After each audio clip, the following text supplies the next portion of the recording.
नमस्कार, आप देख रहे हैं न्यूज पीआर और मैं हूं आपके साथ ज्योति सिन्हा। देखिए, एक और जहां अब चिराग पासवान को मनाने में बीजेपी लगी है, तो दूसरी ओर पारस को भी साथ रखना है।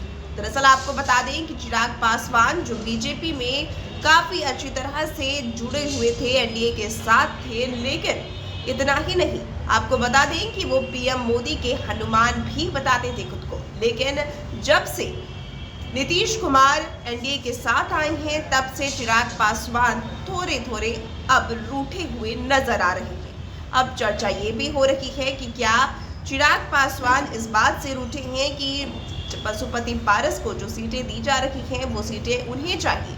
तो वहीं आपको ये भी बता दें कि चिराग पासवान अपने जिद पर अड़े हैं कि वो हाजीपुर से चुनाव लड़ेंगे।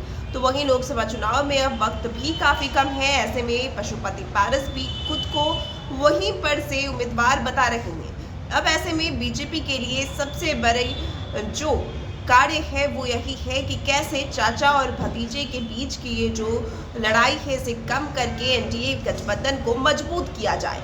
बता दें, एक और जहां नीतीश कुमार एनडीए के साथ जुड़ गए, तो वहीं एनडीए और भी मजबूत हो चुका है। लेकिन इसके बावजूद चिराग पासवान जो इस वक्त थोड़े नाराज नजर आ रहे हैं।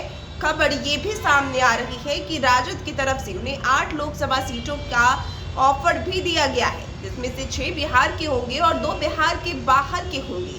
अब देखना होगा कि चिराग पासवान क्या राजद की इस ऑफर को स्वीकार करते हैं। एक और राजद के एक नेता का कहना है कि चिराग और तेजस्वी एक दूसरे को बहुत सम्मान देते हैं, उनके पास हमेशा उनके लिए स्थायी प्रस्ताव रहा है। फैसला अब चिराग को करना है। लालू प्रसाद और रामविलास पासवान के बीच बहुत अच्छे राजनीतिक संबंध रहे हैं।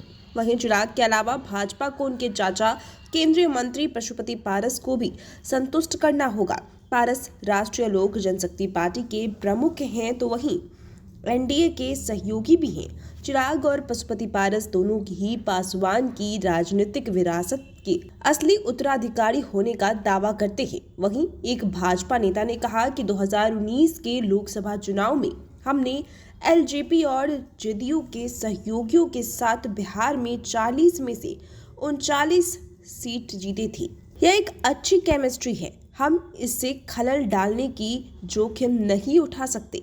लेकिन हमारी चुनौती ये है कि पारस को और कहां समायोजित किया जाए। चिराग हाजीपुर सीट से चुनाव लड़ने पर अड़े हैं, तो दूसरी ओर पारस भी इसी जिद पर अड़े हैं।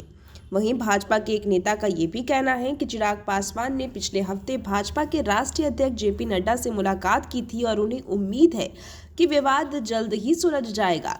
ऐसी चर्चा है कि पारस को समस्तीपुर से चुनाव लड़ने के लिए कहा जा सकता है। वर्तमान में इस सीट से चुनाव के लिए चिराग के चचेरे भाई प्रिंस राज सांसद हैं। अगर ऐसा होता है तो चिराग एनडीए में बने रह सकते हैं और तेजस्वी यादव के खिलाफ सामने आ सकते हैं।